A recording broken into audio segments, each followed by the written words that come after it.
Long செயின்ஸுக்கு போடுற மாதிரி அழகான பார்வையான பெண்டன்ட் கலெக்ஷன்ஸ் ஒரு 3 பார்த்துடலாமா? ஃபஸ்ட் நீங்கள் பார்க்குறது 22 கிராம் உங்களுக்கு வரும், 2.25 சவரன். இது அழகான ஹார்ஸுக்கு கண்ணில் மட்டும் ஒரு ரெட் கலரில் ஸ்டோன் கொடுத்துருக்காங்க. சுற்றி 4 பக்கமும் உங்களுக்கு ஒயிட் ஸ்டோன்ஸ் கொடுத்து பின்னாடி நல்லா கவரப் பண்ணியிருக்காங்க. மோஸ்ட்லி இது ஜென்ஸ் வியர் பண்ணால் இன்னும் நல்லாயிருக்கும். இந்த பெரிய பெரிய செயின் போடுவோம்ல, 7 பவுன் 8 பவுன் போட்டு அழகாக இருக்கும். நெக்ஸ்ட் நம்ம பார்க்க போகிற இந்த பெண்டன்ட் ரொம்பவே ஒரு ஃபேன்சியாக ட்ரெண்டியான கலெக்ஷன் சொல்லலாம். மோஸ்ட்லி பார்ட்டி வியர் பண்ணுறதுக்கு ட்ரெண்டி லுக் பிடிக்கிறவங்களுக்கு இது கண்டிப்பாக பிடிக்கும். ரொம்ப டிஃப்ரெண்ட்டான பேட்டர்ன், நடுவில் பெரிய ரெட் கலர் ஸ்டோன் வச்சுருக்காங்க. ஃபுல் அண்ட் ஃபுல் உங்களுக்கு ஒயிட் ஸ்டோன் ஃபில் பண்ணியிருக்காங்க.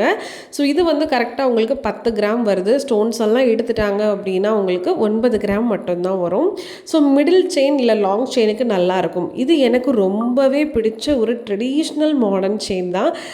பார்த்தோன்னே எனக்கு பிடிச்சிருந்துச்சு. மேலே லக்ஷ்மி தாமரை பாருங்களேன், அதில் 3 விதமான கலர்ஸ் கொடுத்துருக்காங்க. ஒயிட்டு, லைட் ரோஸு, டார்க் ரோஸுன்னு சொல்லிட்டு. கீழே அழகாக அந்த பீகாக்கை சுற்றி உங்களுக்கு பிங்க் கலர், அப்புறம் அந்த பீகாக் மாதிரியே அந்த மயில் தோகை கலர்லேயே வந்து 3 விதமான கலர்ஸில் எப்படி கோட்டிங் கொடுத்துருக்காங்கன்னு பாருங்களேன். ரொம்ப ரொம்ப ரிச்சாக இருக்குது. இதோட கிராம் கொஞ்சம் அதிகம்தான், நமக்கு 21 கிராம் உங்களுக்கு வரும்.